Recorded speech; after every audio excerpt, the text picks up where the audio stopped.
This is Zakara from the University of Ibadan, and my name is Olamide. I am Olamide and Kolade. And we are speaking on the topic whistleblowing policy, a right tool to curb corruption in Nigeria.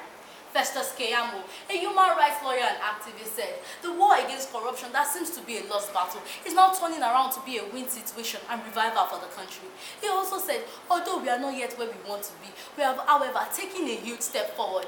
On the 29th of April 2010, the Parliamentary Assembly of Europe said whistleblowing policy is a tool that is used to strengthen accountability and fight against corruption and mismanagement. I ask, is this not what we seek in Nigeria?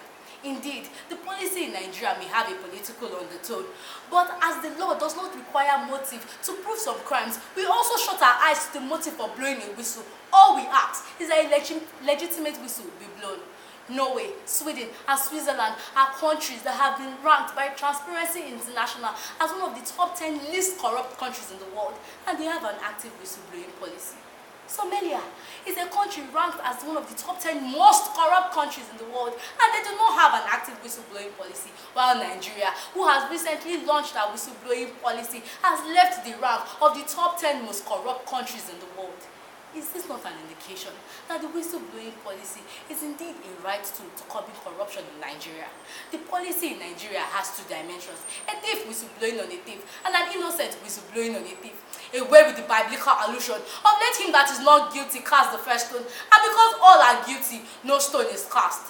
In the compilation of whistleblowing development laws for Europe, America, and United States, it was stated that one of the most suggested tools to combat corruption is whistleblowing, in terms of incentive for the whistleblower as well as laws to protect the whistleblower.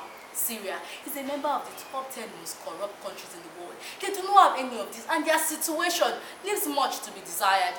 The Minister of Culture and Information, Lai Mohammed, said since the initiation of this whistleblowing policy, it has yielded $151 million and 8 billion naira in looted funds, while most Nigerians are working hard to earn the minimum wage of 18,000 naira. An individual kept the sum of 59.8 million naira in Sabon Tasha, a slum in Kaduna. I say that kettle should not only call pot black, but pot should also call kettle black, and they should not leave out spoons, knives, and other culinary tools, because that is exactly what whistleblowing is all about. Blow your whistle. Can whistleblowing be a tool in the fight against corruption? Yes, it can. But is whistleblowing the right tool to tackling corruption in Nigeria? No, it's not.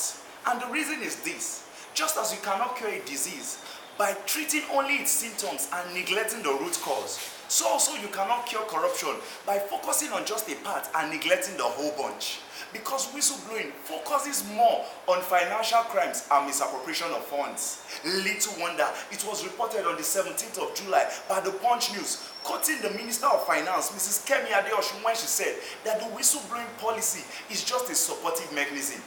Hence, it is not holistic in itself. And the idea behind the fight against corruption should be to uproot it from its roots rather than cut it at its branches. Or who would whistleblow for the little girl in Alajata? Or who would blow the whistle for the little girl in Alajata who was raped when she reported on her classmate when cheating in the examination hall? Or the people in Otuoke village who have not had light for the past 5 years, yet their city produces oil? What incentive or what percentage will that go for if that's the ideal of whistleblowing, when it is constitutionally mandatory that every Nigerian report any illicit act? The solution is not whistleblowing, but blowing the minds of her citizens on the right ethical standard in any organization.